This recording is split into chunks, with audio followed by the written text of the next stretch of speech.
နှစ်ပေါင်းများစွာကြာအောင်ကဘာတဝင်းရှိလေသမားများသည်၎င်းတို့ရဲ့ကြက်ချံများကိုတန်ရှင်းရေးလိုရန်အတွက်ဒေါ်လာတန်းပေါင်းများစွာအသုံးပြုခဲ့ကြရပြီထို့တော်လေလိမ္မာပါးနဲ့တော်တီထွင်းသူတို့ကကြက်ချံကိုအညစ်အကြေးများမှဝေးရသောရွှေပေးနိုင်မိနီလန်ကိုရှာဖွေတွေ့ရှိခဲ့ပြီး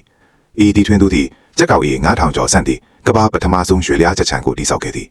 သူသည်အမိုးပေါ်တွင်ဆိုလာပြားများကိုတပ်ဆင်ထားပြီးတီးနာရှိလျက်စစ်မော်တာများကိုစွမ်းရင်ပေးသည်မနက်တိုင်းလဲသမားသည်စနစ်အားစတင်အသွင်ပြုပြီးကြက်ချံသည်ကွင်းပြင်ရှိမြက်ခင်းအသစ်နေရာသို့အနေငယ်စီချောမွေးစွာရွေလျားသွားသည်ရလက်အနေဖြင့်ကြက်များသည်မြက်ခင်းအသစ်များပိုးမွားများနှင့်တီးကောက်များကိုအမဲစားသုံးနေရပြီးဂျန်ကဲ့သောချက်ချေးများလဲတွင်တဘာဝမြေဥစားအဖြစ်ချက်ချင်းပြောင်းလဲသွားသည်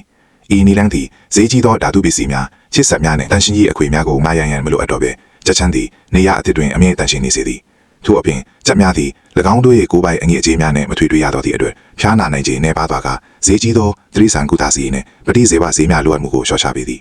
ဤနီလန်းသည်အသားထုတ်လုပ်မှုကုန်ကျစရိတ်ကိုတိတိတတ်တာလျှော့ချပေးနိုင်သည်လဲသမားအားပြိုင်ပတ်များတွေထားလွန်စေခဲ့သည်စိတ်ဝင်စားစရာကောင်းသည်မှာဤနိဗ္ဗာန်ကိုယခုအခါဥထုတ်လုပ်မှုနှင့်ဘဲငန်းမွေမျိုးတို့တွင်ပါအသုံးပြုနေပြီဖြစ်သည်ထို့အပြင်ဤလွတ်ချောင်းစနစ်ထင်မွေမျိုးပြီးနောက်မြေဆေးလွာသည်ပုံမကောင်းမလာကနောက်နှစ်တွင်ဓာတုမျိုးဥစားမလိုအပ်ပဲများပြားသောဒီနံများကိုရိပ်သိမ်းနိုင်စေသည်